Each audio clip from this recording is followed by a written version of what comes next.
Bom dia, Magda. Bom dia.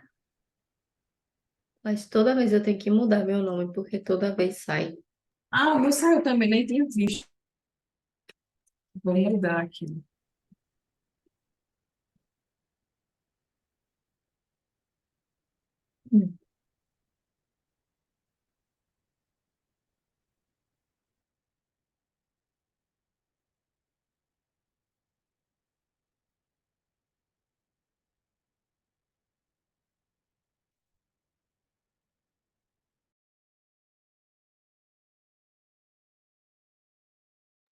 A cara de sono da pessoa não nega a situação.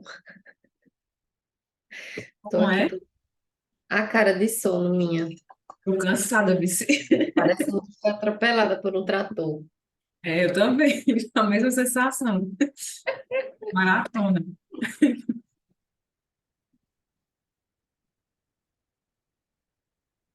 Tu és da UFPB ou da UFPE? Da UFPB, porque eu fiz o mestrado na UFPE. Ah, eu também. Mas você é de João Pessoa? Não, eu sou de Pernambuco, né? Ah, eu também. Eu moro aqui em Recife, mas eu fiz o mestrado na UFPE também. Vicente foi meu orientador. Ah, perfeito, pronto. Aí migrou para a UFPB. Foi, aí ele abandonou a gente. Eu disse que ele abandonou o Propad, e aí eu fui fazer doutorado lá com o professor Nelson. Muito bom. Eu fiz na UFPB, mas foi no campus Caruaru, o Hum, mestrado. Não foi a no Propaganda, UFPE, no caso, né? foi na UFPE. É, é Caruaru, gente. É, agora eu Eu tô tenho, na UFPB. é, tenho um colega meu lá da minha turma, doutorado, Cleison, que é lá de Caruaru. Não sei se você conhece, né? Porque a pessoa fala, parece que é uma cidade de duas ruas. Mas Caruaru é imensa.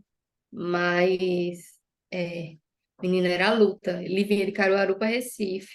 Daqui a gente ia de Recife para João Pessoa assistir aula, aí voltava e ele voltava para Caruaru de novo. É Cleison ou não? Cleison, Eu sei. pronto, menina, era luta, mas É deu luta, certo, a viu? gente É. sobreviveu.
Bom dia, tudo bem?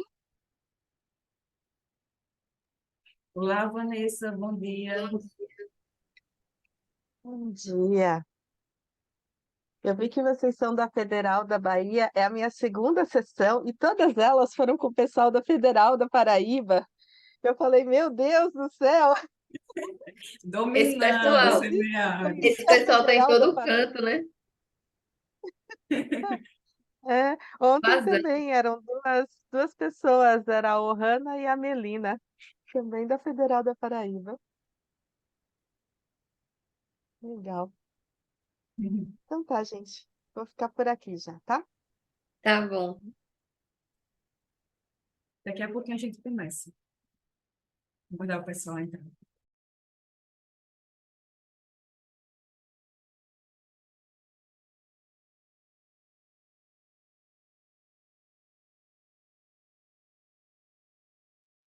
Bom dia, meu povo. Olha aí, rapaz, só elite.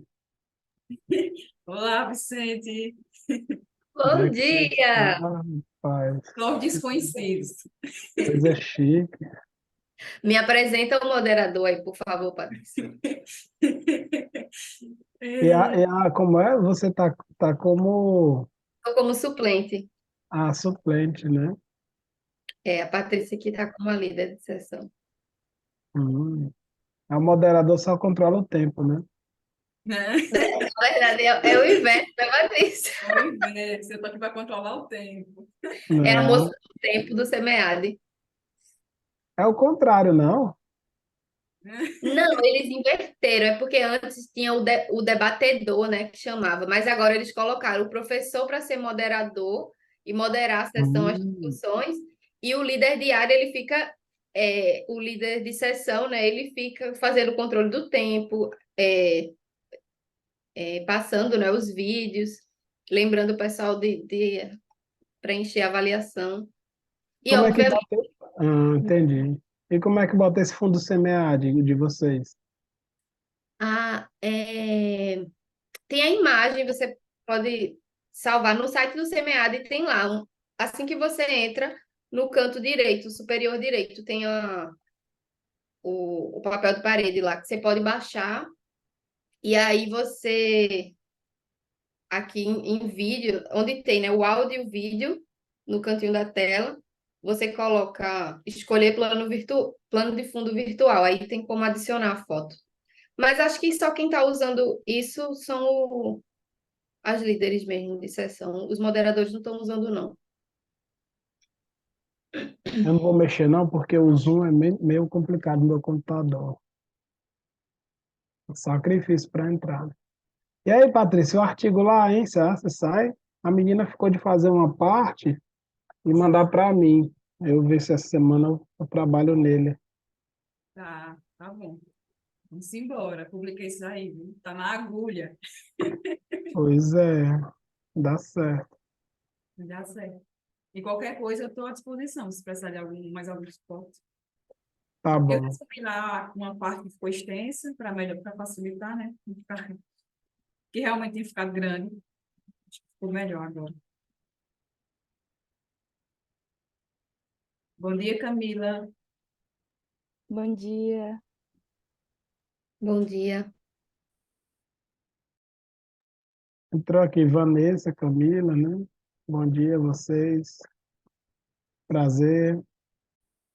Bom dia. Bom A dia. Mônica vai participar da sessão, Vicente? Não, Mônica está morando em Singapura, só que ela está quase uma. Como é, meu Deus, que eu estou chamando ela agora? Quase uma nômade. Que quando ele fala com ela, Mônica, tá onde? Ah, eu tô na Suécia. Ah, tá, eu tô na China. Pronto, a menina agora terminou o Nômade, mestrado, tá no mundo. Mas ela tá morando em Singapura. Hã? Nada mochileira, mal. mochileira. É. Não, ela disse que ia para a Irlanda essa semana, aí ia voltar para Singapura. Aí não ia dar certo, não. Mas ela fez o vídeo, tava dizendo que tinha que ter o vídeo, né? Isso, eu vou reproduzir o vídeo dela.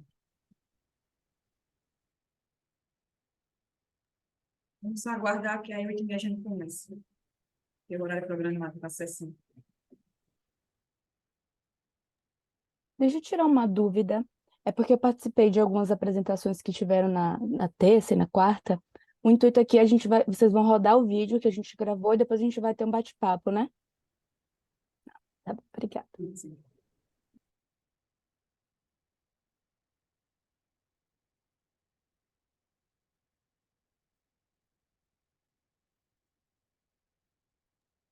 Aí, Vicente, a estrutura do SEMEAD está assim, né? A gente passa o vídeo e tem 8 minutos para discussão, depois o próximo vídeo, 8 minutos, e no fim faz uma discussão geral de 22 minutos. Eu não sei se você quer seguir assim também, ou a gente pode fazer, colocar 30 minutos para cada vídeo, passa um, fica 8 minutos, né, no vídeo, e a gente fica ali com um tempo razoável para discutir. Porque eu achei 8 minutos muito rápido, assim, para... Ah, pode ser. Aí no final a gente faz as etapas e no final faz uma discussão, se sobrar tempo. Vocês acham melhor o quê? Colocar todos os vídeos ou deixar Eu individual por sessão? deixar, porque são 3 trabalhos, né? A gente tem 90 minutos. Então, eu acho que seria melhor passar um vídeo e a gente ter 22 minutos para discutir esse trabalho. Não precisa ficar 22 minutos, mas fica um Eu tempo também maior acho. do que só o outro, Às né? vezes a gente esquece, né? É, Tá, e é também o autora pode ter mais tempo para também responder, falar alguma inquietação. tá bom. Bom, eu acho que a gente pode começar já, né? Temos representantes de todos os trabalhos, a Vanessa, a Camila e Vicente também, né, que é um dos autores. Então, podemos começar, Vicente. Podemos sim. Então, gente, bom dia a todos e a todas aqui presentes. Vamos iniciar nossa sessão. Eu vou, primeiramente, então, passar o primeiro vídeo para a gente discutir. O primeiro trabalho é Alimentação Sustentável, Percepção e Comportamento do Consumidor Paulista. Os autores são Carlos Eduardo Lourenço, Manuela Abari Domingues e Vanessa Martins dos Santos.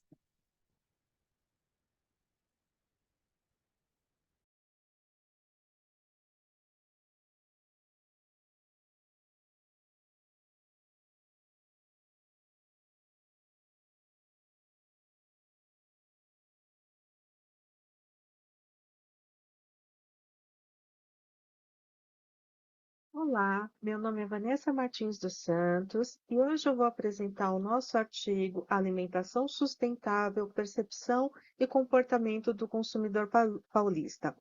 Participaram desse artigo o professor Carlos Eduardo Lourenço, a Manuela Abade Domingues e eu, Vanessa Martins dos Santos, todos da Fundação Getúlio Vargas. O sistema alimentar é o principal fator de impacto ambiental global. Por isso, é urgente a necessidade do comprometimento com uma agenda ambiental e um modelo econômico sustentável. Por exemplo, que pense no consumo da carne, que é um dos alimentos que mais tem impacto tanto no desmatamento quanto no uso intensivo de recursos. Então, é importante definir uma dieta sustentável, que tenha tanto baixo impacto ambiental, quanto promova a segurança alimentar e nutricional. Assim, essa pesquisa, ela busca compreender como a percepção dos consumidores sobre sustentabilidade, atributos de produto, atitude sustentável e gênero influenciam a intenção de compra de produtos sustentáveis. E isso foi feito no mercado brasileiro, especificamente na cidade de São Paulo, em um contexto em que o mercado de alternativas à carne ele tem crescido significativamente, oferecendo outras opções de alimentos que são mais amigáveis ao meio ambiente. A nossa revisão da literatura buscou discutir alguns conceitos, como, por exemplo, a intenção de compra sustentável, né? O que os consumidores buscam nos produtos sustentáveis, né? O que esses produtos, quais são as características que eles precisam ter para atrair os consumidores? Nós abordamos também os desafios dos sistemas de produção alimentar, né? Quais são os desafios para erradicar a fome, garantir uma alimentação que seja nutritiva e sustentável, com baixo consumo de calorias, gorduras, carne vermelha? Um outro ponto abordado foram as diretrizes para uma dieta sustentável. Então, alimentos à base de plantas, incluindo vegetais, frutas, as quantidades recomendadas de carnes brancas, frutos do mar e outros alimentos, reduzindo assim os alimentos processados.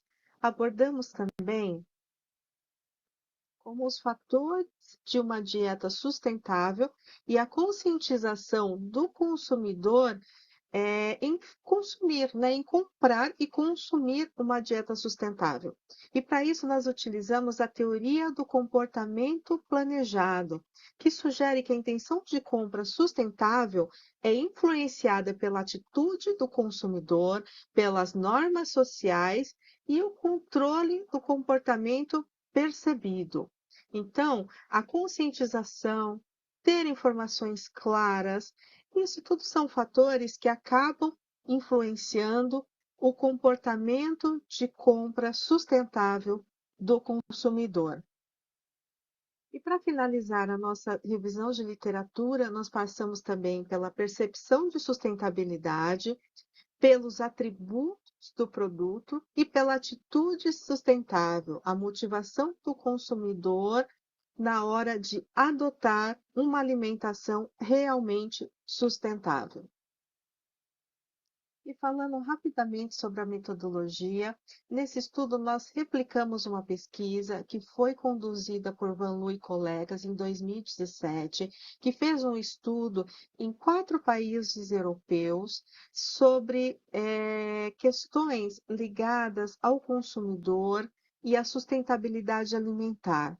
Nós adaptamos esse questionário para a realidade brasileira e aplicamos ele em São Paulo, tentando identificar as percepções sobre dietas sustentáveis, saudáveis e baseadas em vegetais. Tentamos avaliar o engajamento em alimentação saudável e sustentável e mapear segmentos de consumidores.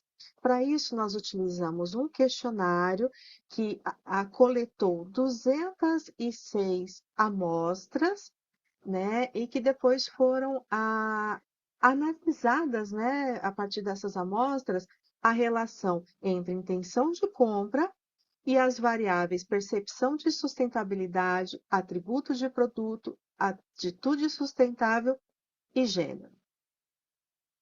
Foi realizada uma regressão múltipla com os resultados da pesquisa, e essa análise ela revelou que existe uma interação significativa entre a intenção de compra e os atributos de produto e a atitude sustentável.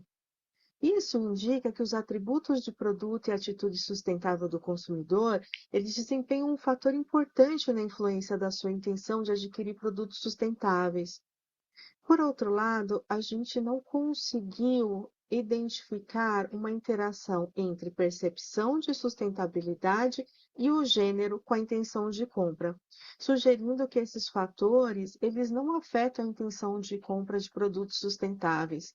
Contudo, é importante destacar que o gênero do consumidor não afeta a intenção de compra, mas as mulheres elas demonstram pontuações um pouco mais altas em todas as variáveis analisadas, aliando-se a outras pesquisas que já mostraram que as mulheres têm uma maior propensão a reduzir o consumo de carne e a se interessar por práticas sustentáveis.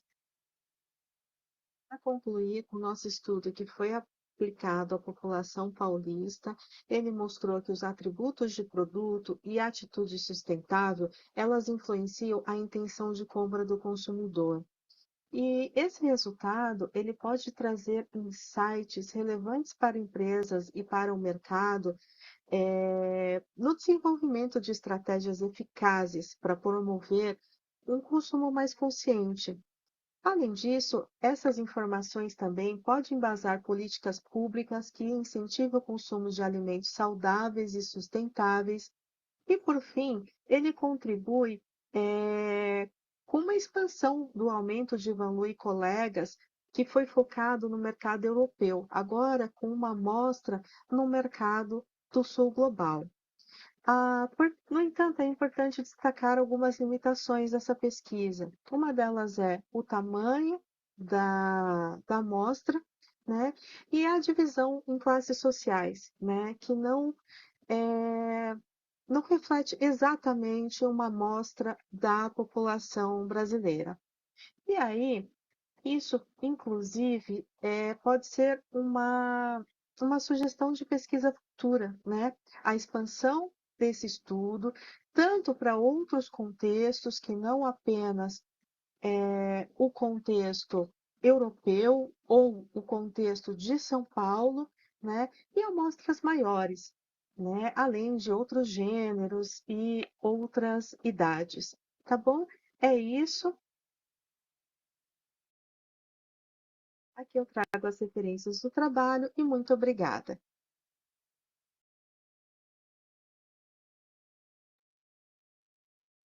Bom, esse foi o primeiro trabalho. Parabéns, Vanessa, pelo vídeo. E eu não sei se vocês têm algum questionamento, né, a audiência sobre o trabalho, ou então a gente pode começar, eu, professor Vicente.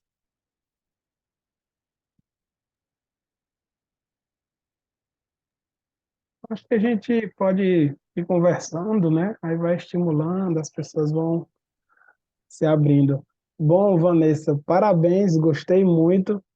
Quando eu vi essa questão do vídeo para apresentação virtual, achei que coisa estranha, as pessoas vão estar lá e vai ter que apresentar o vídeo. E aí agora eu percebi o quanto é necessário esse formato para a gente ter mais tempo para debate, porque, por exemplo, eu falo muito, sabe? Então tem que ter um vídeo mesmo. Gostaria de cumprimentar todos que estão aqui, Carlos, professor Carlos Eduardo, Lourenço, prazer, Bom professor, dia, prazer, bom Francisco, dia, tudo bem? Prazer todo Camila mundo. aqui. É bacana, né, essa interação que a gente vê as formas de pensamento, né, aqui no nível Brasil, como a gente vem trabalhando essas questões. Fiquei muito feliz em ver seu trabalho, Vanessa. A gente recebe, né, o trabalho para dar uma avaliada. E gostaria de fazer um comentário inicial pelo fim do trabalho. Eu fiquei muito curioso quando ela vai poder responder, né, Patrícia? A gente agora é o momento de a gente E ficar discussão. conversando, né, sobre o Isso. trabalho. E eu fiquei assim muito curioso quando você colocou lá nas limitações a questão da falta das classes sociais, socioeconômicas. Você disse, poderia incluir. Você chegou a ver se tinha algum trabalho que mostrasse essa questão do consumo da carne pelas classes socioeconômicas no Brasil, assim, um estudo mais amplo?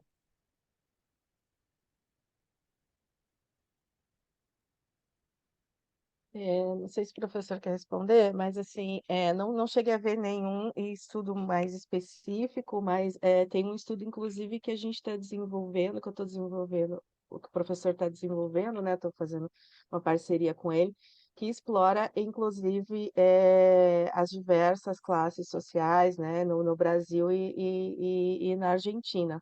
Se você quiser complementar um pouquinho, Caio. Claro, Vicente, muito boa a questão aí, porque a gente tem uma predisposição, né, de sempre incluir classe social como um grande fator delimitante aí no Brasil e tal. E eu já tinha feito um estudo bem amplo de desperdício alimentar no Brasil, inclusive o número que a ONU usa. Foi um trabalho que eu fiz junto com o pessoal da Embrapa, que é muito interessante, o Gustavo Porpino que lidera esse processo lá na Embrapa, né? E não tem desperdício alimentar explicado por distinção de classe social, é uma coisa incrível, né? E a gente também, eu não tenho dado público, mas eu tenho umas inside informations que eu posso falar. Então, por exemplo, tem a indústria alimentícia, geralmente quando você vai para tudo que é produto congelado, ultraprocessado e tal, tem produto de carne processada, principalmente hambúrguer, salsicha, linguiça, tem 90% de penetração nos lares brasileiros. Né? Então, por isso só, eu imagino que de algum formato de proteína animal está muito presente na vida do brasileiro. Né? Então, quando a gente olha assim, os grandes institutos de pesquisa, e eu estou falando de Nielsen, Kantar, né, que tem bastante noção desse consumo intraclasse, e aí eles fazem pesquisa longitudinal de 12 mil domicílios no Brasil, né? Dá para acreditar. Mas academicamente a gente tenta achar essas diferenças e a gente não acaba percebendo, né? E acontece também que eu acho que a gente tem muita dificuldade, uma survey por si só, ela tem muita dificuldade de acessar as camadas mais baixas da população, né? Então, esse meu coautor que eu estou falando lá da Embrapa, de outros trabalhos, né? Ele fez muita pesquisa etnográfica, observação, porque na baixa renda é muito difícil, então tem que entrar junto dos lares, tem que passar um final de semana inteiro, né? Tem que realmente adotar outros métodos, porque o processo precisa ser diferente para verdadeiramente acessar, né? Então, eu acho que esse é um ponto interessante aí da pesquisa, porque traz uma dificuldade maior, né? Mas a gente ainda tenta dar os contornos aí necessários. O que é interessante, né, Carlos, Vanessa e demais colegas que estão aqui, é porque há a questão dos movimentos, até mesmo por parte da saúde, da medicina. Eu lembro que no passado tinha muita a questão de que comer carne não era saudável, mas não isso era um movimento para conscientizar as pessoas e de alguma forma fazer que as pessoas com poucos recursos financeiros buscassem alimentos alternativos. Porque se você pegar lá nos primórdios, né, o consumo maior era da caça, era da carne. Então, a carne passou a ser um produto, né, que assim, muitas pessoas não conseguiram mais acessar por conta das civilizações. Aí foram buscar alimentos alternativos. Hoje você tem um movimento da própria área de saúde, e eu fiquei, depois que eu vi o trabalho de vocês, pensando muito nisso, que diz que você tem que comer mais carne. Esse pessoal que é fit, né? É frango e batata, é aquela coisa e Batata comer doce, batata doce. batata doce, né? É batata doce e aquela coisa. Então, aí quando você vai ver no trabalho, lembrando essas questões aí, classe socioeconômica, aí você entra naquela coisa, puxa vida, a pessoa será se mais pobre não come carne porque não tem dinheiro ou porque tem um nível de consciência de sustentabilidade? Então, qual seria essa questão do conflito na mente da pessoa, né?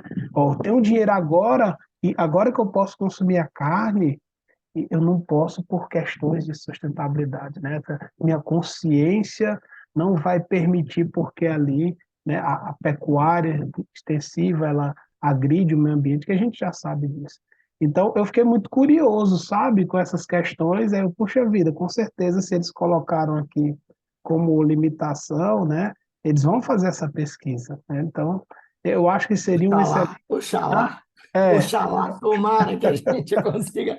Braço, viu? Ô, Vicente, o teu ponto é muito bom, porque, infelizmente, né, a gente está percebendo o lado contrário, viu? Não é nem por consciência. Para você ter uma ideia, os argentinos, essa pesquisa que a Vanessa comentou, eles consomem per capita mais carne que o brasileiro, mas eles estão mais propensos a abandonar a carne ou fazer trocas da carne que eles consomem do que os brasileiros, né? isso, já vi. Então, a consciência ambiental, infelizmente, ela sucumbe a outras questões, principalmente normativa social, né? Porque quando vai uma visita na sua casa, né? Você esquece o ambiente, você esquece o desperdício alimentar, assume a função de provedor, de mãe, de pai, né? E de bom provedor da casa, boa provedora da casa, e esquece o resto, dane-se o food waste, o desperdício alimentar, queima tudo as árvores da Amazônia, porque eu preciso mostrar que eu sou uma boa mãe, eu moro bem, né? Então, a normativa social é muito forte para isso, a gente precisa ao longo dos anos aí tem um desafio incrível para tentar fazer com que isso se fique mais saliente na hora de tomar essa decisão. Então, não é porque eu estou recebendo uma visita, um parente, um coleguinha da minha filha, que eu preciso fazer 2 vezes mais comida para mostrar que eu sou um bom pai, uma boa mãe em casa, né? A normativa social ainda é muito forte. É muito Se eu bacana. Isso puder aí já acrescentar, muito interessante, né? A normativa social. Que tem as normas, né, que chama subjetivas, injuntivas, que isso faz com que a pessoa molde o comportamento mesmo diante de alguns princípios. Vanessa, se você continuar nesse trabalho, você tem muita coisa para investigar, viu? tem bastante. Eu queria fazer adicionar uma informação. Ontem, como eu comentei no começo, estava até com a professora Ohana, que é da Universidade da Paraíba junto com vocês, e ela também tem um estudo sobre dietas, né? E a gente estava conversando sobre isso, porque aparece muito para ela a questão de saudabilidade, mas sustentabilidade, ela falou que não é um fator que ela conseguiu notar nas entrevistas dela, né? Então, eu acho que até quando você fez ali a tua fala, tem esse ponto. O saudável, ele parece que já está mais evidente, mas a sustentabilidade não necessariamente. Acho que ainda falta bastante para que as pessoas tenham essa consciência. Eu estou comprando alguma coisa que é sustentável além de ser saudável. Perfeito. Mas tem também um fator psicológico, né? Que o pessoal da psicologia explica. Tudo que é distante, eu levo mais tempo para perceber. E o que está próximo é menos tempo. Então, quando eu digo saúde, sou eu. Então, é para mim, entendeu? A mensagem é para mim. Então, é mais fácil eu captar. Aí a pessoa fica nesse trade-off. Ah, será se eu deixando de comer, sendo uma pessoa nesse mundo de bilhões, vai ter efeito? Então, eu vou para primeiro com minha saúde. Aí tem um lado até dessa questão, né, da sociedade que mostra que é o momento do você, do eu, do você pode, querendo ou não, fica fazendo com que as pessoas entrem nesses conflitos. E a ideal quando a gente estudou o turismo no contexto, a sustentabilidade no contexto do turismo. A gente via nas pesquisas, viu, Carlos, que tinha gente que dizia assim: olha, eu passei 3 anos planejando essa viagem, agora eu não posso pisar nesses corais, antes podia. Eu quero pisar nos corais. Aí, mas gente, é porque mudou as regras. Ah, vai mudar logo na minha vez. Então, assim, né, é muito difícil, né? Por isso que é um trabalho que você fica persistindo, trabalhando, mostrando, conscientizando e ampliando, para ver se vai mudando os hábitos. Excelente. Se alguém quiser fazer mais alguma pergunta. Camila, Lembrando que a pessoa vai ficar só 7 dias lá, né, Vicente? só 7 dias, é. Ainda pagou taxa de permanência. Perdão, Eu vou fazer Camila. um comentário só, na verdade. Eu gostei muito do trabalho, é um tema que me chama bastante atenção. E eu sou de Salvador, né? A gente ainda não tem esses. Eu vejo que São Paulo está um pouco mais à frente nessas questões e nas possibilidades do que Salvador, pelo menos nos os lugares que eu frequento. E é engraçado, porque eu tenho interesse nesse assunto, eu gosto, e aí eu comento com o meu ciclo, tipo, não, mas você sabia que se você deixar de comer carne uma vez na semana, já são economizados não sei quantos litros de água, enfim, já tem um impacto muito bom apenas um dia na semana. A pessoa não precisa aderir a esse estilo de vida, se ela não quiser. Ah, eu não abro mão de comer carne. Não, mas um dia você já tem um impacto muito positivo. Então, parabenizar vocês, eu gosto muito desse tema e fico muito feliz que ele esteja crescendo, porque realmente é um impacto sustentável que a gente não consegue nem dimensionar. Muito bom, Camila, obrigado, muito legal.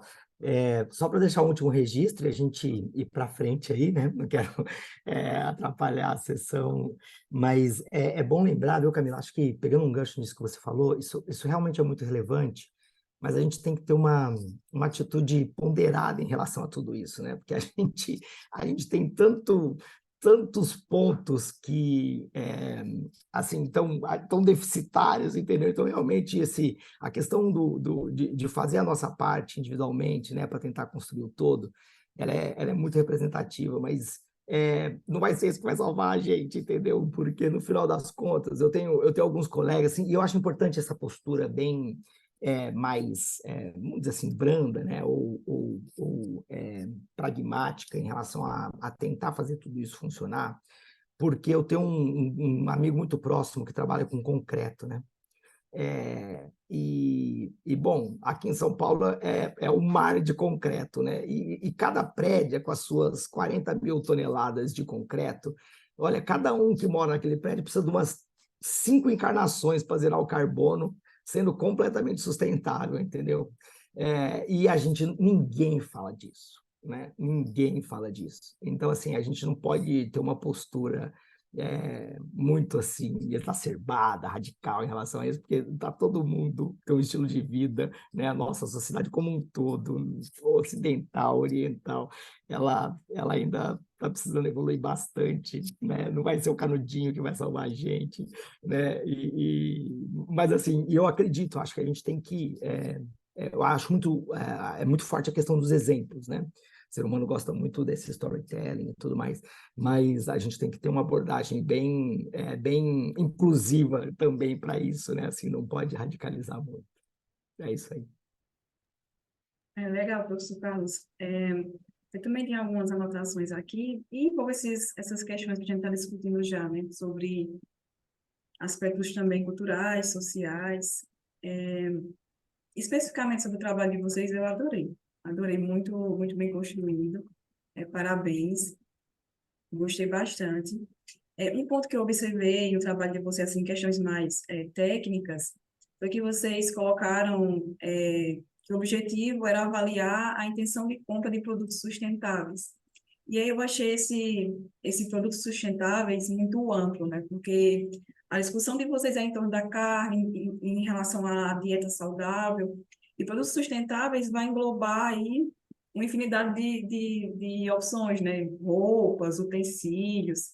Então, eu acho que talvez seria interessante o trabalho de vocês especificar melhor nessa questão da intenção de compra, de que é voltada para aspectos da alimentação. E aí vocês fazem esse estudo de replicação, né, que também é interessante porque a gente tem outra realidade, e o estudo anterior, ele focou em países desenvolvidos. E a gente vê até nos resultados de vocês que a percepção de sustentabilidade não tem influência. Mas será que não tem influência por ser uma questão de um país em desenvolvimento, que não tem um índice de preocupação ambiental tão alto, né? Então, as preocupações são, às vezes, é de sobrevivência, não é igual a esses países desenvolvidos. E aí eu fiquei pensando se não seria também interessante abordar essa questão nas discussões de vocês e até na justificativa do trabalho, né? Porque vocês fazem um estudo no Brasil que realmente é interessante, porque é outra perspectiva, e talvez justificar melhor essa escolha seja um pouco interessante para vocês. Também um aspecto é que na época da pandemia, vocês fizeram a pesquisa pós-pandemia, né, 2022. E na época da pandemia, eu fiz um estudo sobre alimentação saudável nesse contexto. A gente observou que houve um crescimento muito alto de pessoas que buscavam se alimentar de forma mais saudável. Então, talvez essa maior conscientização, né, que aconteceu possa também ser um aspecto de debate e também diferenciar do estudo anterior, né? Então, esses foram alguns pontos que eu fui percebendo. Parabéns pelo trabalho.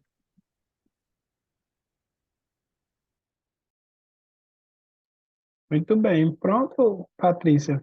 Mais algum comentário? Acho que a menina caiu, né, a Camila? Ah, voltou. Não tô aqui, é só a câmera que às vezes trava Ah, bastante. tá. Pronto, então é isso. Acho que a gente pode seguir para o próximo, né? Parabéns pelo trabalho, Carlos, Vanessa. Parabéns. Espero ver outros estudos aí, a gente ir aprendendo mais. Parabéns, pessoal. Eu até coloquei aqui no chat, que eu acredito que vocês, para essa pesquisa especificamente, vocês se limitaram aos alimentos que chamam, acho que plant-based, né? Que são aqueles feitos enfim, obviamente, baseado em plantas. Mas é que teve um artigo na sessão de quarta-feira que eu participei, que ele trouxe uma discussão em cima da carne cultivada em laboratório. E aí eu não sei se vocês já estão a par disso, que inclusive eu soube que aqui no Brasil ele fez um estudo considerando uma empresa asiática, eu acho, mas aqui no Brasil, acredito que em Salvador, inclusive, o Instituto de Tecnologia lá, o Cimatec, já está começando pesquisas, desenvolvendo pesquisas sobre isso, assim, que seria uma outra alternativa, né? Que é carne, sim, ela é cultivada em laboratório, mas continua sendo carne. A discussão era nesse sentido. Obrigada. Muito bom, viu, Magda? Obrigado aí pela contribuição. É muito legal. A gente pode fazer uma pesquisa disso, bem interessante. É, é importante porque assim a indústria, né? Ela está tomando um caminho também que talvez proteína é hoje um dos itens mais caros dentro da nossa cesta alimentar aí, né? Então, proteína animal, né? Então, existem uma série de substituições, mas essas substituições não estão sendo tão nobres quanto uma carne processada em laboratório, né? Ela está descambando para um lado um pouco pior, né? Então, a gente está começando a ver uma série de produtos, né? Então, o hambúrguer, né, não tem carne, né? O nugget não tem frango, o X picanha não tem picanha, né? E por aí vai, né? Então, eu acho que de alguma forma, a gente tem que achar alguns meios que saem da academia e entra realmente no modelo de negócio para achar grupos que sejam realmente sensíveis a essa questão e comecem a adotar o chamado plant-based, né? Mas que ele não seja simplesmente uma continuidade da indústria como ela está, né? De multiprocessado, de congelado, de frito, né? Direto do congelador, 6 meses de congelador direto para a frigideira, né? Então, esse tipo de hábito na população tem um impacto na saúde global da população, né? Claro, muito, muito forte. Então, a gente precisa realmente ver se a gente consegue achar um caminho melhor. Bom, gente, muito obrigada pelas discussões. Nós vamos seguir agora para o próximo trabalho, tá bom? Que é sobre IA e o marketing. Vou passar o vídeo para vocês.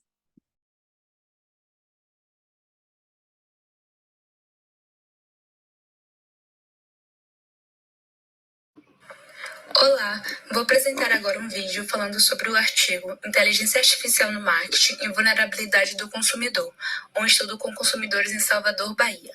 Esse artigo foi escrito por mim, Camila Filadelfo, com a coautoria da professora Luciana. Bom, na introdução a gente tem o conceito, né, da inteligência artificial, que é definida como a capacidade de um sistema em alcançar um desempenho equiparável ao humano em todas as tarefas cognitivas a ponto de enganar o interlocutor.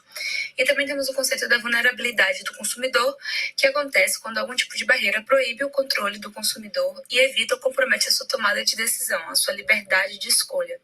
E conforme afirma Cara, as organizações buscam se distanciar de uma mensagem unidirecional e generalista com o público por meio do engajamento histórico de compras do consumidor.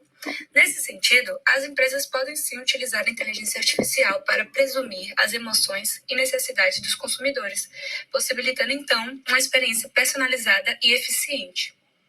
O artigo tem como pergunta de pesquisa como o uso da inteligência artificial pode contribuir para uma potencialização do estado de vulnerabilidade do consumidor. Esse objetivo geral e os objetivos específicos é justamente compreender como a inteligência artificial está contribuindo para uma potencialização do estado de vulnerabilidade, avaliar a conscientização dos consumidores sobre a captura e seu uso de dados e explorar também essa percepção. Já na parte da fundamentação teórica, a gente tem o conceito inicial, né, de inteligência artificial, que já foi dito, e também a inteligência artificial e seu uso no marketing, onde ela oferece, né, uma série de benefícios como personalização de conteúdo, análise de dados em tempo real e automação de processos. Também temos as distinções de inteligência artificial, como a inteligência artificial fraca ou estreita, e também a forte ou ampla. E apesar dos benefícios, né, oferecidos pela inteligência artificial no marketing, há algumas orientações que devem ser consideradas. E a principal delas é a privacidade do consumidor, onde a influência da IA no dia a dia dos consumidores ultrapassa a compreensão deles. Então, é sim possível uma violação de confiança e normas éticas que podem deixar os consumidores em estado de vulnerabilidade. Quando falamos de vulnerabilidade do consumidor, conforme a pesquisa realizada através do IBGE, no ano de 2021, 90% da população brasileira já possui acesso à internet em suas casas, e a principal ferramenta utilizada pelos conectados é o telefone, né, o celular, o smartphone. Então, com a crescente utilização de plataformas digitais como Facebook, Instagram, Twitter, é possível realizar segmentações cada vez mais precisas dos consumidores, aumentando o risco de manipulações. E, por fim, quando relacionamos a inteligência artificial e a vulnerabilidade do consumidor, a gente pode definir como a capacidade limitada do consumidor em compreender e controlar o uso dos seus dados pessoais e tomar decisões sobre sua privacidade. Então, a gente nota, assim, através do artigo de Leal, né, em 2021, que os brasileiros têm receptividade a novas tecnologias, mas têm conhecimentos limitados sobre sobrecarga e consequências negativas da IA. Também tem pesquisas que focam em otimizar as estratégias de marketing com a IA para influenciar o comportamento do consumidor de forma positiva. E é necessário esse equilíbrio para a gente poder aproveitar os benefícios da IA e proteger os nossos direitos como consumidores. Quando vamos para a parte da metodologia, foi utilizada a abordagem qualitativa com o uso de entrevistas semiabertas com 20 consumidores através de smartphone em Salvador. Foi explorado suas experiências sobre o uso da IA, o marketing e como isso pode contribuir para a sua vulnerabilidade. Esse método de abordagem permite a expressão de sentimentos, revelando sua complexidade e intensidade. Também teve o objetivo de conhecer e interpretar a realidade do consumidor sem interferir ou modificar.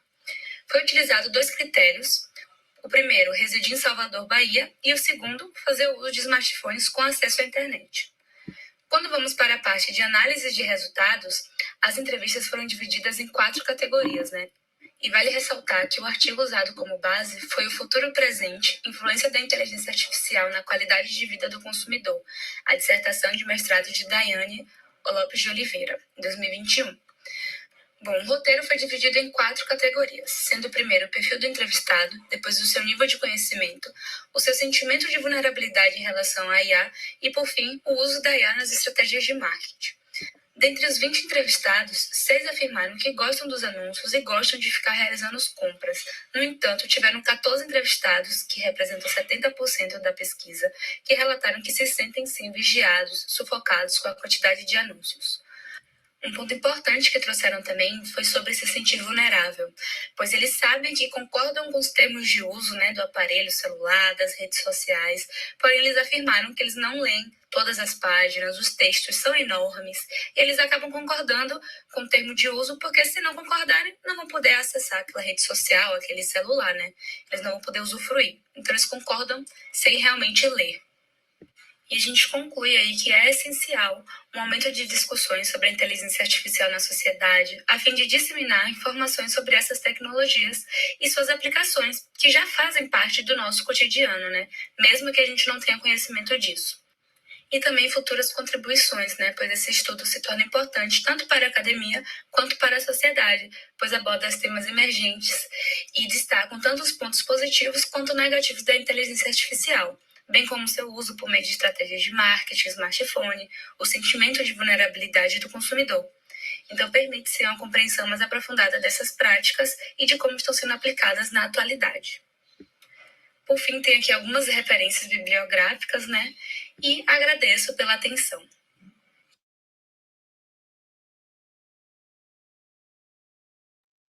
Bom, parabéns, Camila, pelo vídeo. A gente agora pode iniciar a discussão desse trabalho. O professor Vicente, quer começar? Ou alguém da plateia tem alguma pergunta?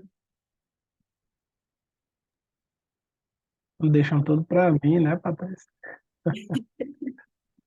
Camila, Mais fácil, parabéns pelo... Vicente, mais Pois é, fácil. coloca aí, mas vamos lá. Camila, parabéns pelo trabalho, muito intrigante, você fica, puxa vida, pensando, como é que, assim, vai ser possível lidar com essas questões, já que a pessoa, ela talvez não queira sair desse mundo, O que seria questões de vulnerabilidade, considerando que esse mundo, ele, assim, de certa forma, faz com que as pessoas, de alguma forma, queiram estar nesses ambientes, Então, tem a questão de vulnerabilidade, avaliação por parte do consumidor, e eu fiquei pensando muito na questão ética, por parte de quem faz assim, quem executa, o serviço. Tá? Então, aí eu tenho uma pergunta para ti nesse sentido, tá? Como é que vocês trataram a questão da vulnerabilidade em si, considerando esses aspectos, tanto pelo lado da empresa, quanto pelo lado, como tem no trabalho, do desconhecimento por parte do usuário? O que é o tratamento da vulnerabilidade nesse aspecto, já que a pessoa, ela, mesmo sem conhecer, dos termos de uso, a pessoa, ela sabe que, querendo ou não, as informações e o que ela faz ali está sendo controlado, né? Então, assim, como é que até que ponto você consegue fazer essa distinção para esse olhar crítico, visto que a empresa ela faz isso com esse objetivo, né? Captar informações para que o algoritmo consiga alcançar as pessoas que podem dar uma resposta positiva em relação àqueles comerciais, aquelas propagandas, seja lá o que for, entendeu? Como é que tem essa questão da vulnerabilidade nesse aspecto? Vocês chegaram a pensar nisso de forma mais ampla? Então, essa questão foi vista mais de forma ampla. A gente sabe que seria uma outra vertente, daria para fazer um outro trabalho focando nessa questão ética, né? Entrando nesse lado mais do direito do consumidor, do direito das empresas. Mas esse artigo em si foi focado mais no sentimento do consumidor, né? E durante as entrevistas foi muito relatado isso. As pessoas sabem que os seus dados estão sendo expostos, sabem, e tem esse desconhecimento de até que ponto as empresas estão usando isso, mas entre os prós e os contras, elas preferem, tá, não sei até que nível as empresas estão usando e eu quero continuar usando meu aparelho, eu quero continuar usando minha rede social, então eu fico, assim, à mercê das pessoas que a gente entrevistou e dos artigos que a gente leu também para construir esse trabalho, a gente viu que as pessoas sabem que estão vulneráveis, sabem que seus dados estão aí expostos para as empresas, para mais de uma empresa, não só a qual você está utilizando, né, que seus dados estão navegando, mas, ok, eu não sei qual o prejuízo que eu vou ter com isso e eu quero utilizar minha rede social, eu quero continuar fazendo compras aqui pelo celular. Então, essa questão ética, as pessoas acabam as que a gente entrevistou, né, não se impondo tanto porque ainda não colheu nenhum prejuízo disso, não teve nada exposto, enfim, está ali guardado, navegando nas redes sociais, nos dados das empresas, e ela está tendo os frutos da rede social, dos anúncios, das compras dela. Quando ela tem esse nível de consciência, mesmo assim, enquadraria-se o contexto na vulnerabilidade? Eu acredito que sim, porque o nível de consciência que a gente tem que está sendo usado não é exatamente o que está sendo. A gente não tem essa consciência total do que a empresa está fazendo com esses dados. A gente sabe que está usando. Ok, eu estou vulnerável até certo ponto, mas eu não sei, eu não tenho conhecimento do total, assim, do que é que está sendo usado mesmo. Então, eu sei que eu estou vulnerável, mas eu não sei até aonde. Perfeitamente. E essa é a ideia da vulnerabilidade, né? Por isso que entra a questão da discussão ética. É, Porque a pessoa ela tem até consciência, mas o próprio contexto as torna vulnerável, independente de ela saber que é ou não. Isso. E isso é que é o desafio maior. Tá? Acho que o desafio maior do trabalho de vocês, né? É ter uma discussão que você, para além dessa questão do uso, né? Não é uma questão de escolha de uso, é uma questão de contexto, é um aspecto situacional. E eu acho que se vocês conseguirem trazer uma discussão nesse sentido, deixaria o trabalho mais robusto, né, nesse aspecto. Não sei se eu me fiz entender, assim. Não, Alguém entendi. gostaria de complementar ou fazer uma nova colocação? eu até conectei um pouco com o que você falou, daquilo que está muito próximo da gente e daquilo que parece estar distante, né? Porque, por exemplo, de vez em quando surgem aqueles aplicativos que aí você pode mudar o cabelo, você muda o rosto, você é, pode simular você mais velho, você simula. Recentemente, acho que teve um, veja como é você na IA, como seriam seus filhos e tal. E as pessoas, eu vejo assim, eu observo uma série de pessoas. Eu sempre sou muito resistente, sabe, a isso. Mas mesmo assim, eu não querendo participar disso, por exemplo, baixar um aplicativo desse e fazer. Aí meu irmão vai, baixa, pega as minhas fotos e aí ele coloca lá e usa, e faz e manda para mim. Então, assim, você não tem controle, sabe? A partir do momento que você posta uma foto. Ah, mas eu posto uma foto na rede social, mas minha rede social ela é fechada. Sim, mas alguém que está ali, ela pode printar aquilo e mandar. Então, assim, você não tem mais controle sobre nada, sabe? E aí é muito complexa essa discussão da vulnerabilidade, porque é isso, mesmo quando você acha que está tendo controle e você quer se esquivar disso, você na verdade, não tem. E aí fica. Ah, eu até conversei um pouco, assim, ele é uma pessoa mais muito leiga, assim, nessa questão. E aí eu disse: Tu sabia que a empresa usa esses dados? Ah, que nada. Pô, eu aqui, morando no interior, ninguém tá nem aí pra mim. Eles podem pegar meus dados, eles não vão fazer o quê com isso? Pô, eles não vão me pegar meu dinheiro, me roubar, me prejudicar. Porque eles sempre pensam nisso, como Vicente trouxe a questão da saúde, minha saúde diretamente afetada. Então eles pensam isso não vai me afetar diretamente. E aí tem discussões, poxa, tu compartilha muita foto dos teus filhos, sabe como que isso pode ser usado? Enfim, é um mundo, assim, uma infinidade, né, de discussões.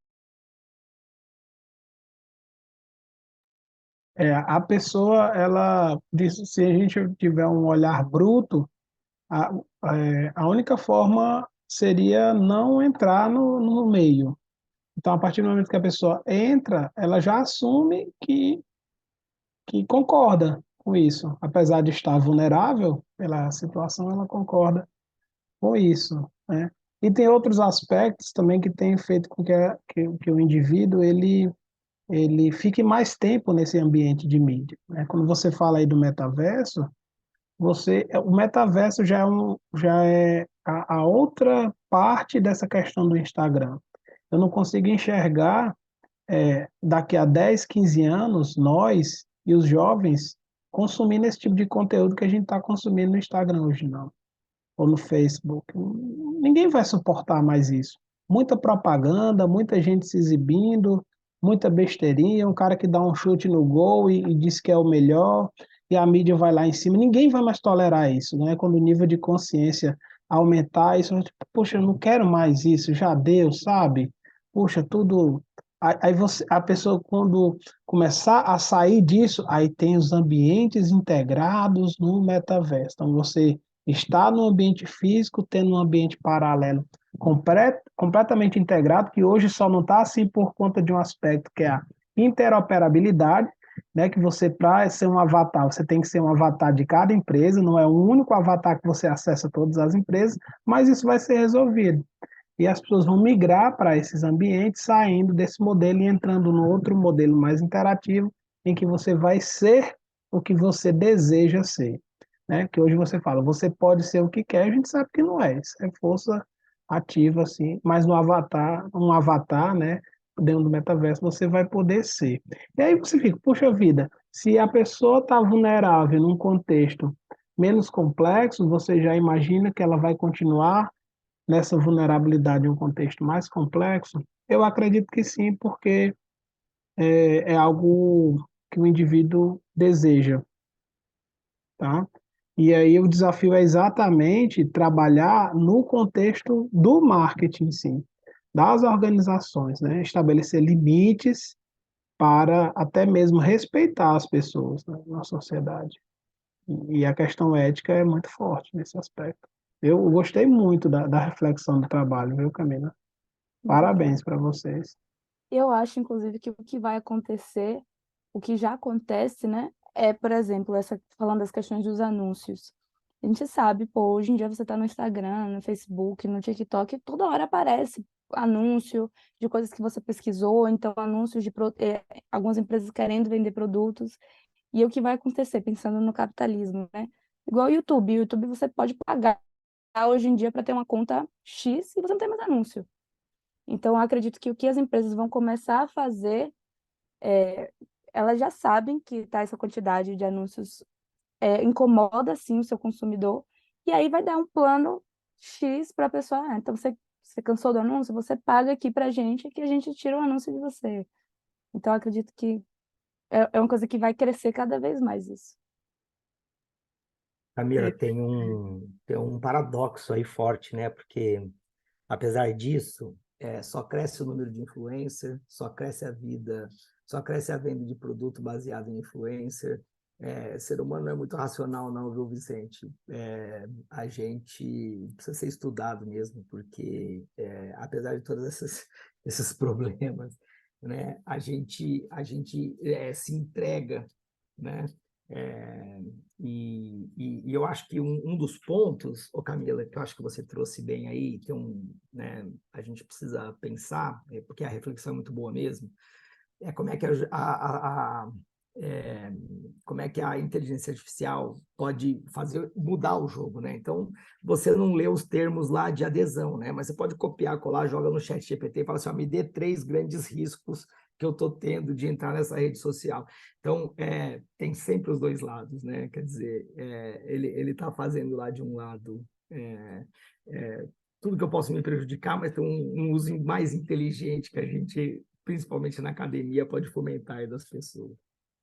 Não foi o Excel que acabou com a vontade do brasileiro de aprender matemática, né? A gente já era último do PISA, penúltimo, um dos 5 últimos já faz mais tempo do que o Excel praticamente existe, né? Não é a ferramenta. É verdade. É tanto que no resultado do trabalho da Camila, acho que dos 20 que ela entrevistou, 14 disseram que se sentiam sufocados, né, com a questão dos anúncios. Querendo ou não, esse sentimento de estar sufocado já é um avanço, né, de perceber o que eles estão consumindo, o que as pessoas estão consumindo. E eu acho que à medida que a Magda colocou, não sei se foi a Magda ou foi a Vanessa, colocou aqui, eu não suporto não o Facebook, já saí. Não sei quem foi que colocou o Não, comentário. eu coloquei que eu não uso mais, porque Não realmente usa mais, não uso. Eu nem lembro que Facebook existe. Quando alguém comenta no Facebook, eu, menino, nem lembro. Isso já é uma questão que a pessoa se saiu desse contexto, querendo ou não, com algum nível de consciência. Mas rapidamente, mas você está em outro, que é no Instagram, e vai entrar em outro Eu daqui a pouco. eu E vai usava só para surgir, né? lembrar o aniversário do povo. Aí eu passei um ano, sempre que no Facebook notificava o aniversário de alguém que eu tinha mais proximidade, aí eu colocava na minha agenda pessoal do Google. Aí foi colocando, e depois que eu coloquei todo mundo, aí eu abandonei o Facebook. Ô, É, Magda, tinha uma só desculpa função. de falar, viu? Mas sair do Instagram e ir para o Google não vai te ajudar muito, tá? Só para lembrar. Continua na mesma coisa. A questão é que vai ampliando, né? Vai vendo Mas a eu falo assim, inteligência. especificamente, é tanto que quando acontece, meu pai, assim, que usa o Facebook, aí ele vai e manda para mim alguma coisa, aí eu clico só para ver o que ele falou. Porque assim, a minha conta permanece lá, mas eu não abro. Aí eu clico para ver alguma coisa que ele mandou, e aí eu estranho a interface, eu já não sei mais, sabe? Eu não sei mais, porque já mudou tanto tudo. E ela tá cheia de anúncios também, e aí tá tudo muito poluído. Realmente, eu sou usuária, né? Literalmente, usuária do Instagram, assim. E agora que eu tô fazendo minha pesquisa lá, é que eu tô necessitando de um detox. Ô, Camila, a É, próxima vez que você fizer uma pesquisa assim, pede para a pessoa te dar um print das horas que ela passou no celular, sabe? Que a gente consegue controlar. Ela fala assim, tô achando horrível, tal, tá péssimo, tô sufocado. Aí no print, recorde de horas no Facebook. A gente é meio Não, estranho então, mesmo. eu, eu A perguntei para as dopamina, né? pessoas, a pessoa Não, falava, é não, que mas perguntar, Camila, perguntar, ela vai te falar uma coisa, mas eu quero o print do celular dela, não, mas sabe? eu Semana a falava semana assim, para ver. é, eu, eu perguntava como ela se sentia, né? E das 14 falaram, não, eu me sinto sufocado e tal. Eu falei, sim, não, mas eu não vou deixar de usar. Você quer que eu pare de usar? Eu não vou deixar de usar. Eu falei, mas Não precisa tá bom então. aumentar, né, Camila? Não precisa aumentar os. Não, me sinto, odeio ficar com anúncio toda hora, mas ok, eu prefiro ver, eu vou continuar assistindo. Eu falei, então tá bom. A é pessoa se aquela sente coisa, assim, né? mas o vício é maior. A É ruim, vontade de mas é estar na. bom. Exato. É ruim, mas é bom. Mas outro ponto, assim, só para fechar minha fala, do que vocês colocaram no final do trabalho, que eu lembro assim, é a questão da discussão da política pública, né, do direito, vocês trouxeram, então, eu levaria a discussão, viu, Camila, muito para esse aspecto, né, de regulação, vocês trouxeram, mas acho que ficou um pouco tímido isso no trabalho. Então, desde a concepção, eu acho que esse artigo serviria para chamar a atenção para essa questão das políticas públicas e questões de legislação. E você mostra que a vulnerabilidade é algo estrutural, um aspecto, assim, porque tudo que a gente está vivendo hoje com o meio digital, a gente vivia no passado sem o meio digital. A questão é que acelerou. Então, quando você publica uma foto, né, no Instagram, antes de viajar, durante e após, isso ela mudou apenas a forma de você divulgar, porque quando você viajava, você tirava as fotos, revelava e colocava na sala da sua casa. Aí quando a pessoa ia lhe visitar, primeira coisa que você fazia, mulher, eu viajei, olha aqui meu álbum. Mulher, eu casei, olha aqui meu álbum. Percebe? E hoje não, você já faz isso muito antes, né? Aí a questão é onde é que está o segredo de você sair disso? Não existe, porque isso o ser humano já fazia. Aí é por isso que a questão tem que ir para o lado realmente das empresas, e eu gostei muito de vocês trazer essa discussão. E a proporção também, né? Que hoje em dia, Ah, a proporção, aqui na sua tela, você coloca, alcança não sei quantas pessoas. rapidinho, né?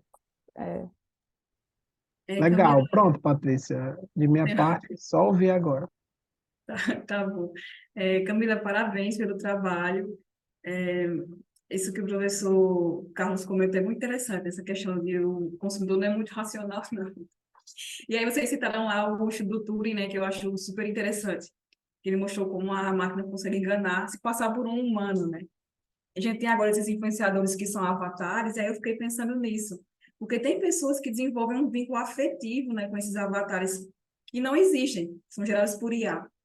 E aí teve um aplicativo de relacionamento com avatares que fechou. E aí saiu a notícia, né, que as pessoas entraram em luto, porque o aplicativo fechou e não tinha mais a possibilidade de conversar com o avatar. E aí eu fico pensando, né, em a que ponto estamos chegando nessas questões. E aí um ponto que você citou também no trabalho é sobre dependência tecnológica, né? Eu fico pensando também muito sobre isso. Hoje em dia, por exemplo, com o ChatGPT, essas ferramentas estão surgindo, as pessoas ficando cada vez mais dependentes disso, e acaba, talvez, vai ter um reflexo na capacidade da pessoa de raciocinar e tomar decisões, porque teve um estudo que mostrou que os funcionários de uma empresa estavam usando uma IA e eles conseguiam tomar boas decisões e rápidas quando podiam delegar para a IA. Mas quando não podia, eles diminuíram a capacidade deles. Então, eu fico pensando se isso também não afeta, assim, outras possibilidades de pesquisa, né? Não na sua especificamente. E aí, sobre essa avalanche de anúncios, eu fiquei pensando sobre a sobrecarga cognitiva. Porque uma pessoa está ali exposta a vários anúncios e várias informações ao mesmo tempo, ela acaba também perdendo a sua capacidade de tomar boas decisões. E aí uma pergunta que eu tinha sobre o teu trabalho é que você tem entrevistados que são de várias funções, né? Tem analista de marketing, analista de sistemas, gerente de projetos, tem a pessoa que é diarista, e eu fiquei pensando assim, cada um talvez tenha uma percepção de acordo com a sua área de atuação, de acordo com o seu nível de escolaridade, e eu não sei se você percebeu algo nesse sentido, por exemplo, analista de sistemas. Eu acho que, como é uma pessoa do meio, talvez tenha uma percepção diferente de quem é, de quem não é, ou que tem não tem tanta escolaridade assim. sim, tem essa diferença, tanto dessa questão mais de área de vida, como de idade também. É, enfim, algumas pessoas com idade mais avançada também já não tinham, têm mais noção, mas não tanto quanto um jovem que está aí com mais facilidade para esses meios, né? Tem sim essa diferença. E outra coisa importante também é, deixa eu lembrar do que você estava comentando, do, calma que eu esqueci agora, fugiu da cabeça. Mas você estava falando dessa questão do chat GPT, essas coisas, eu acredito, foi até o que Carlos estava falando, a ferramenta está ali para a gente, a forma que a gente vai usar, que vai dizer, porque o chat GPT a gente pode usar para extrair muitas coisas, mas tem gente que usa realmente. Um colega meu de outro setor lá do trabalho, eu falei alguma coisa com ele, assim, eu falei, não, tem que mandar um e-mail. Ele, vou ter que botar aqui no chat GPT. Eu falei, gente, mas é só escrever um e-mail. A gente fez isso a vida inteira. E aí, como a pessoa já tem isso na palma da mão, acaba não usando tanto o cérebro, tanto o esforço que a gente usava antes, né? Mas, enfim, tem sempre os dois lados da moeda. Tem como a gente usar, sim, também essas ferramentas para extrair muitas coisas boas. Não é a ferramenta o problema, né? É a forma que a gente vai usar. Muito legal. Ô, Camila, só para fechar, o Patrícia, antes do chat GPT de inteligência artificial, viu? A Lu, da Magalu, em 2016, entrou no Tinder. E ela chegou a ter mais de 2 milhões de namorados e namoradas, né? Então, assim, já está enterrada no cérebro humano, viu? Não precisa do ChatGPT, não, do metaverso. A gente só está externalizando a complexidade que a gente é. Eu acho que a tecnologia ela deixou as pessoas mais socialmente carentes. É tanto que hoje em dia, quando você posta, pessoas que postam muito e interagem muito virtualmente, nas rodas de conversa não tem mais o que conversar, porque você já está acompanhando a vida da pessoa e não tem assunto. Aí você chega num churrasco com um amigo, é todo mundo calado com o celular. Aqui e acolá tem um interagindo, aquele que bebe um pouquinho mais, porque tá todo mundo sabendo da vida um do outro. Eu penso assim, sabe? Se sair um pouco. Eu acho que de tanto você ver a vida do outro, não tem mais aquela curiosidade de descobrir como é que a pessoa tá, se tá vivendo bem e tal. Ou então o comentário é de algo que você postou. Ah, te vi lá, né, no lugar e tal. Aí para por aí mesmo, assim. Né? É por isso que tem muita carência social. As pessoas passam tanto tempo nas mídias, né? Mas enfim, isso é tema para outra coisa. Né? Impacientes para o ritmo de um encontro presencial, É sabe? impaciente, é impaciente. É outra coisa interessante. Legal. É até uma boa ideia para futuros estudos, né? Verificar essa relação, se realmente... a gente observa que... Patrícia, anote aí, bote lá no Mid, a gente desenvolve esse negócio. Show de bola. Então, gente, muito legal a discussão. Agora vamos partir, então, para o próximo trabalho, que é do professor Vicente e a outra autora, tá bom? Sobre consumidores, sobre as pessoas autistas, né? Eu vou passar o vídeo para vocês.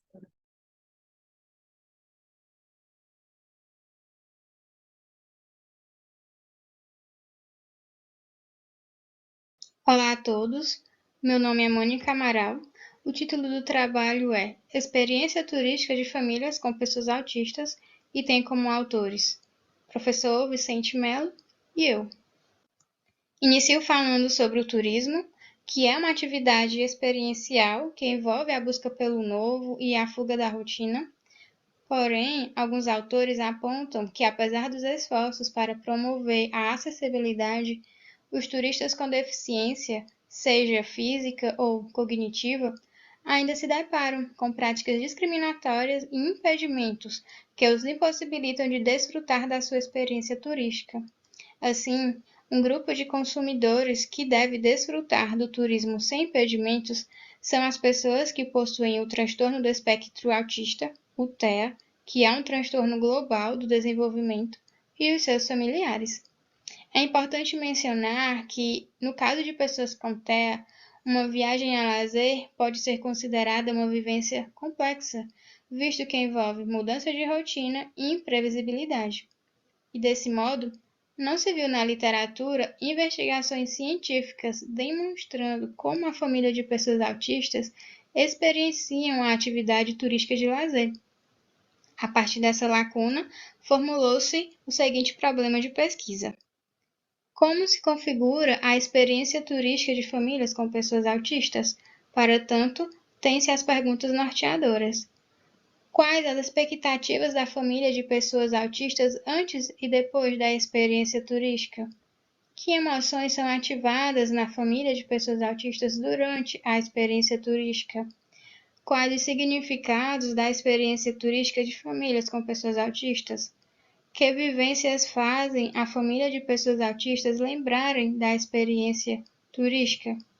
Então, entender como se dá a experiência turística de famílias com pessoas com TEA é relevante para o campo do turismo e consumo, uma vez que pode melhorar essas experiências e aumentar a participação dessas pessoas no turismo, ainda mais diante do aumento no número de casos de TEA na população. Experiência turística. A experiência turística é uma experiência de consumo, em que os turistas consomem produtos e serviços na viagem. Pode ser definida como uma avaliação subjetiva sobre os eventos relacionados a atividades turísticas que ocorre antes, durante e depois da viagem. E todo o conjunto que compõe o produto turístico permite ao indivíduo construir a sua experiência turística, que pode ser tanto positiva quanto negativa.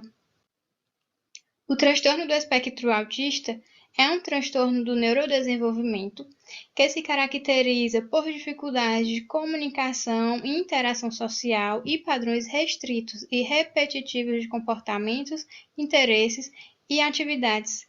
O termo espectro ele é utilizado devido à heterogeneidade na apresentação e gravidade dos sintomas, bem como nas habilidades e no nível de funcionamento dos indivíduos com TEA. Também existem 3 níveis, sendo que cada um se diferencia pelos níveis de dificuldade e a gravidade pode variar de acordo com o contexto ou oscilar com o tempo. O método é uma pesquisa qualitativa de método fenomenológico. Utilizou-se a fenomenologia da percepção de Merleau-Ponty. Como sujeitos da pesquisa, tem-se 12 brasileiras, habitantes de 5 estados brasileiros e uma residente do Reino Unido, com idades variando de 24 até 51 anos. Para a coleta de dados, ocorreu entrevistas episódicas e fotoelicitação, e a análise dos dados se deu através da análise pragmática do discurso do tipo direto. Análise e discussão dos resultados. Quanto às expectativas das mães de filhos com TEA, tendem a serem ruins e carregadas de incerteza. Isso está relacionado com a incerteza de como o filho irá se comportar fora da sua rotina. Isso ocorre justamente devido às características do TEA, de adesão inflexível a rotinas e padrões ritualizados de comportamento. As emoções e sentimentos. Como mostra o quadro, metade das mães relataram emoções e sentimentos tanto negativos quanto positivos durante suas experiências turísticas. As emoções e sentimentos positivos que são mais comuns a essas mulheres são felicidade, gratidão, vitória, alegria. Já as emoções e sentimentos negativos mais comuns são apreensão, nervosismo, estresse, ansiedade, frustração, impotência, incapacidade.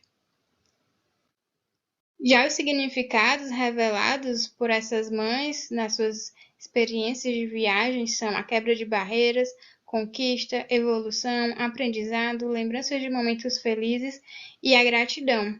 É possível observar como os significados atribuídos são positivos e possuem uma importância emocional que superam todas as dificuldades enfrentadas pelas mães. Quanto às lembranças, as mães recordaram experiências positivas e negativas que vivenciaram em diferentes ambientes, como em hotel, restaurante, aeroporto, rodoviária, agência de turismo, táxi, praia e parque. Foi possível também observar que as empresas precisam melhorar tanto em relação ao atendimento dos seus funcionários, quanto em relação à estrutura dos seus espaços. Conclusão. Viu-se que a experiência turística de pessoas com filhos autistas está diretamente relacionada com as características típicas do transtorno. Espera-se que o estudo contribua para o desenvolvimento do turismo inclusivo, através da oferta de bens, serviços e experiências com equidade e dignidade para os autistas e suas famílias. Em termos gerenciais, o primeiro passo pode ser a realização de treinamentos e acompanhamentos no modo como os funcionários atendem a esses consumidores. Também há campo para melhora no que diz respeito à infraestrutura. Sugere-se a criação de locais adequados para esse público, com iluminação, temperatura, isolamento acústico apropriados. Também é importante que haja equipamentos de apoio, como abafadores de ruído e sinalizadores, no caso de o ambiente ter excesso de estímulos. Além dos pontos mencionados, também é importante falar sobre a disseminação da temática autismo, já que é um transtorno não visível. É importante também que sejam criados e implementados pela gestão pública mecanismos de controle para que sejam cumpridas as leis em benefício dos autistas. As limitações do estudo estão relacionadas com a quantidade de pessoas entrevistadas, devido à natureza da pesquisa, e ao fato de apenas mães terem aceitado participar da pesquisa. Sugere-se que pesquisas futuras sejam realizadas com outros membros da família que viajam junto com o familiar autista, assim como com profissionais das empresas prestadoras de serviços turísticos. As referências, e agradecemos ao apoio da CAPES como agência de fomento e também a atenção de todos.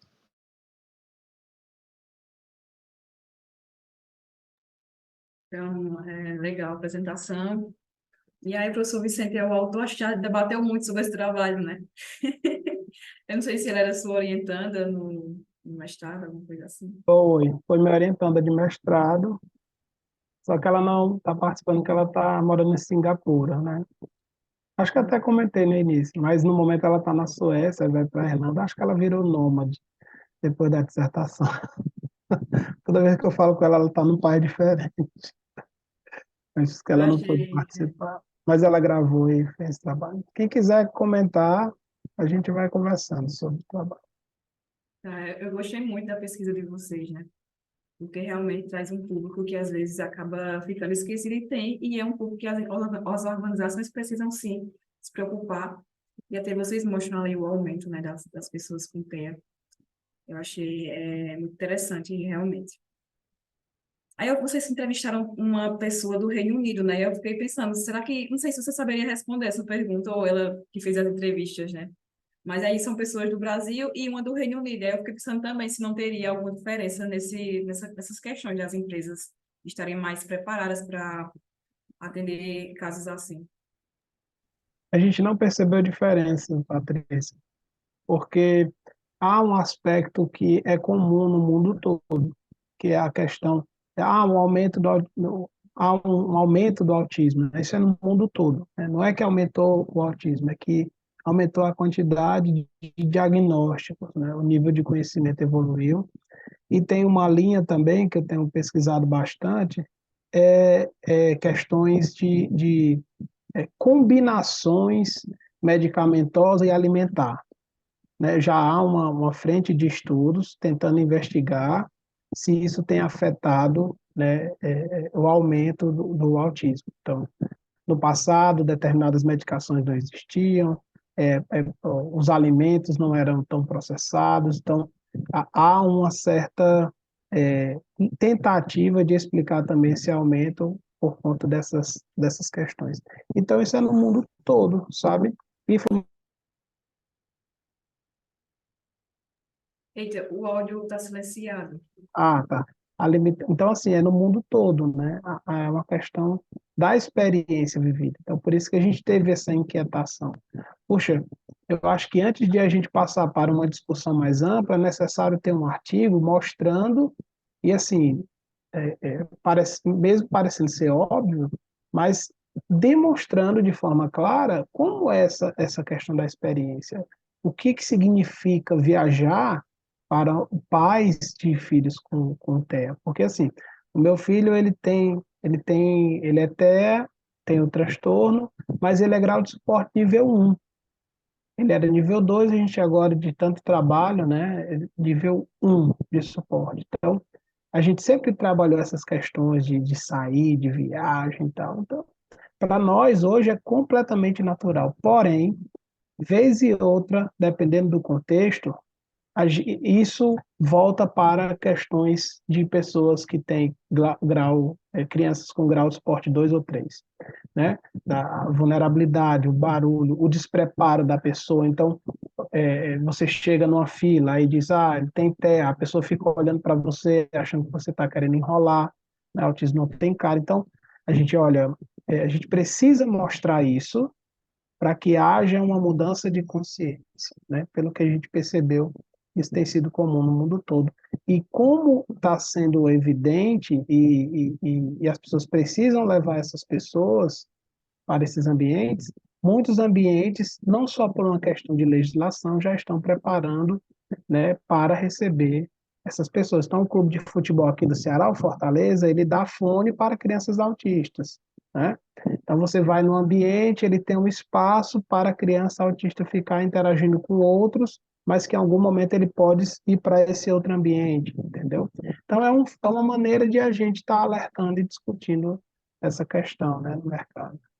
Fortaleza é primeiro mundo, professor Vicente, pelo amor de Ah, Deus, é muito, muito bom ver uma coisa dessa. Eu acho que essa história é muito boa, só aproveitando, né? Assim, a gente tem uma inclusão assimétrica, né? Então, a gente fala muito de inclusão de gênero, racial, e esquece PCD, esquece literalmente, né?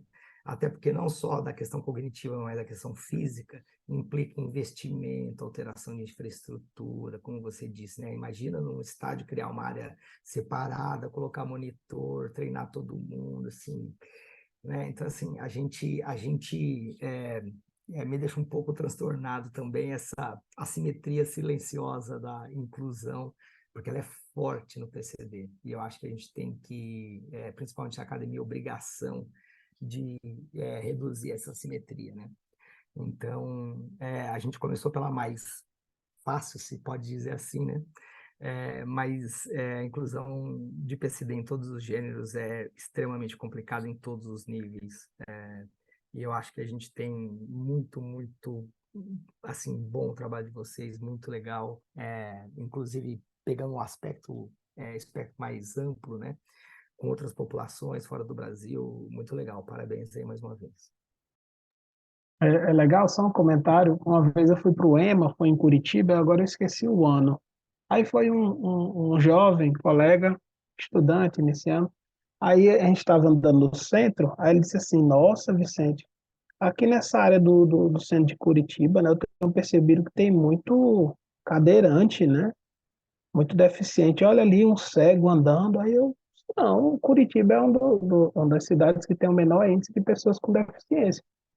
Aí, eu disse, não, mas a gente está vendo tanto aqui, é porque ele tem um pouquinho mais de estrutura, né? Então, se você tem estrutura, as pessoas vão sair de casa. Mas o Nordeste, né, é uma das regiões do Brasil que tem uma quantidade de pessoas com deficiência. E as pessoas estão dentro de casa, né, não estão fora. Então, não é uma questão de ter mais ou menos, é uma questão da estrutura que você oferece para a pessoa sair. E as E ainda tem pessoas são muito impactadas pelo visual, né? muito Vejo, impactados pelo não visual. tem. Né? Aí, quando você vai para o autismo sem estereotipia, ele não tem cara.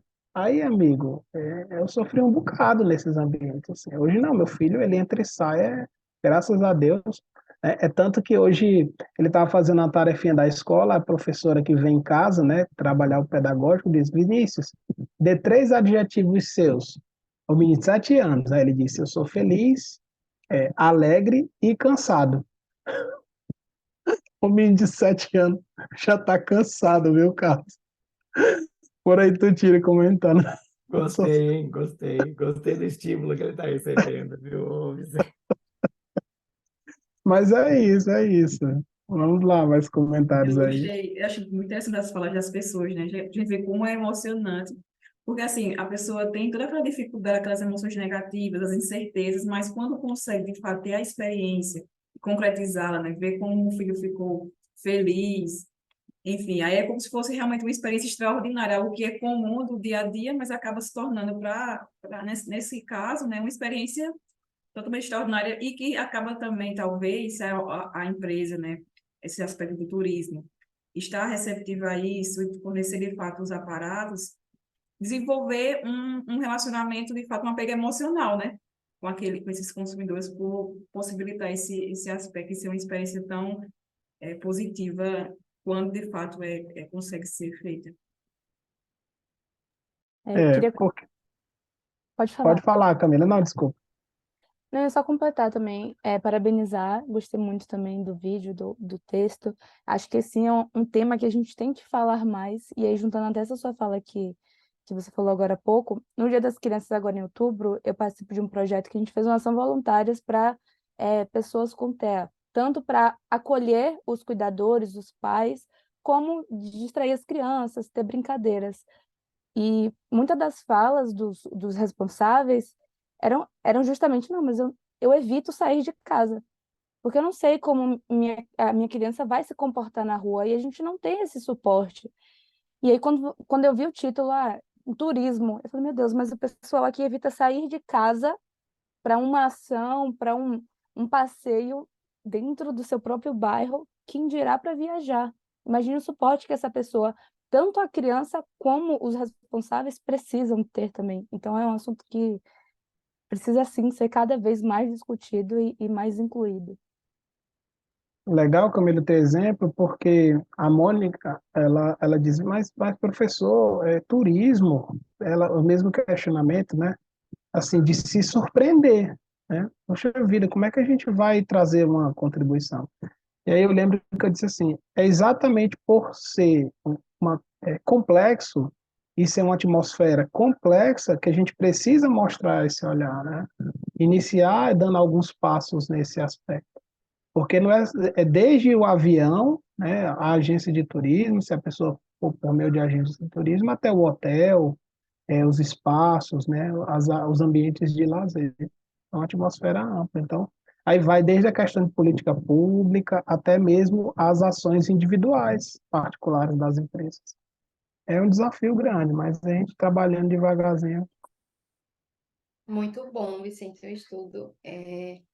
Ele, de fato, ele dá uma pauta, né, para esse tema, ele levanta esse debate, inclusive para uma perspectiva de um tipo de serviço que muitas vezes as pessoas não podem ter parado para pensar, né? E aí a gente pensa, um nível você sair no seu bairro, na sua cidade, e aí você avançar para outra cidade, e aí, dependendo do meio de transporte que você utiliza, como se fossem novos desafios vão sendo adicionados ali, né? O contexto, vários outros contextos que você tem que lidar.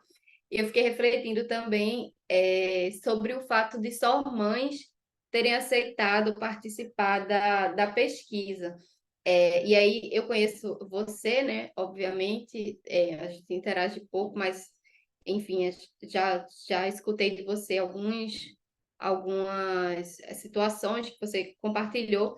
E na minha turma do doutorado tem um colega meu, Pablo, que ele também tem um filho com TEA, e ele compartilhava sempre, né, muito assim, das vivências que ele tinha com o filho, por ele estar muito presente.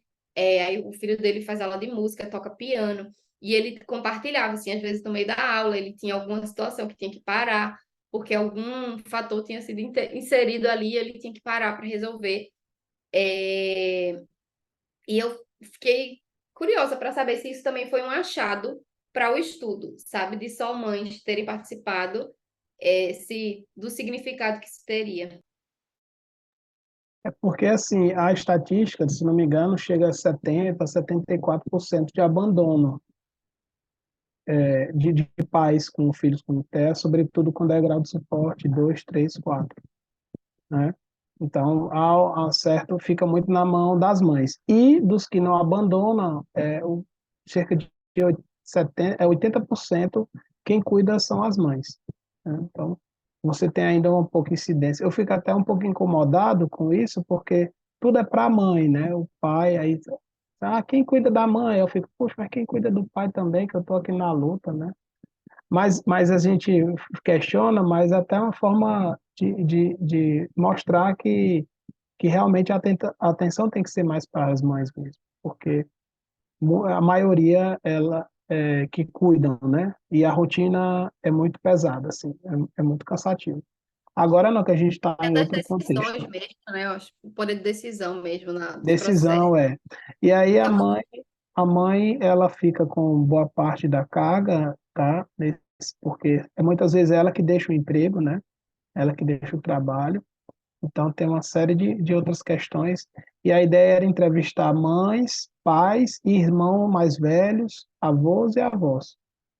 Seria um meio familiar, já para trazer uma perspectiva da importância do meio familiar do desenvolvimento, né? Do trabalho de desenvolvimento. Que aí é a questão dos laços e tal. E quando a gente viu que não teria como, a gente tirou essa perspectiva dos laços no contexto. Porque quando a viagem, o pressuposto é que quando a viagem é em família, os laços eles poderiam atenuar os efeitos do ambiente e tal.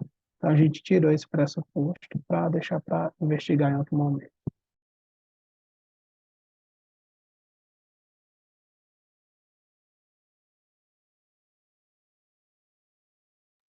Bom, Pronto, interessante pronto, isso. Patrícia, você pode encerrar se quiser. Mais uma ideia de pesquisa, parabéns. Depois de olhar lá no Fast Track, viu? Já estou dando spoiler. Como é? Saiu o resultado do Fast Track, depois dei lá uma olhada. Não sei se Já você saiu? já saiu, O Depois de nosso olhar. foi? Ah, tava com medo de receber um fast track aí, viu? Tava com medo. Bom, gente, então, muito obrigada pela participação de todos. Acho que foi uma sessão muito proveitosa, né? Saímos com várias discussões, até ideias de novas pesquisas. Então, muito obrigada, parabéns também pelos artigos muito bem elaborados. Eu espero aí que vocês submetam, tá? Não deixem na gaveta, porque isso aí é um crime. Trabalho bom, são todos bons, né? Bons, tem que publicar. Tem que ser submetido. Obrigada também ao professor Vicente pela condução aí do debate. E é isso, continue aí no Congresso, né? Ainda tem algumas atividades. Muito obrigada. E agradeço, viu, Patrícia? Prazer, professor Carlos, Magda, Prazer, Vicente. Vanessa, Camila. Alegria estar aqui com vocês, viu? Vamos ver se a gente se encontra em outras oportunidades. Com Eu tenho certeza. que ir em Venham Fortaleza. venham para Fortaleza para a gente Ô, conhecer aqui Magda, as que praias. dificuldade, hein? Eu tô pertinho, eu tô aqui em Recife, tô pertinho. Meu marido esteve aí 2 semanas atrás e ele ficava andando na rua. Olha a orla como tá, olha como tá diferente. Fazia alguns anos que ele não ia. Ele, rapaz, só Recife que não melhora nada. Aqui está bem bacana a orla, mudou bastante. Os 10 últimos anos foram muitos investimentos. Ainda tem mais projetos. Ao vendendo peixe da cidade, viu, Carlos? Cuide que você só me Eu tenho um coautor no Cariri, viu, ô Vicente? Eu preciso arrumar um coautor aí em Fortaleza. Cariri, não, Vamos poxa. fazer parceria aí. Mas muito bom, viu? Um grande abraço para Gente, vocês, foi um prazer enorme. Parabéns aí pela condução, viu, Patrícia? Parabéns aos autores também, Magda, Camila. Foi um prazer enorme conhecer vocês. obrigada, professor Carlos. Antes de encerrar a sessão, gente, eu gostaria de avisar vocês, né? A Magda já foi colocando aí ao longo, mas que vocês, se possível, avaliem a sessão, tá bom? É muito importante para a gente. Eu coloquei aqui o link no chat. Obrigada, gente. Prazer. Obrigada. Tchau, tchau. Tchau, Prazer, tchau. Vou tchau. avaliar Tchau, aqui. abraço. Tchau.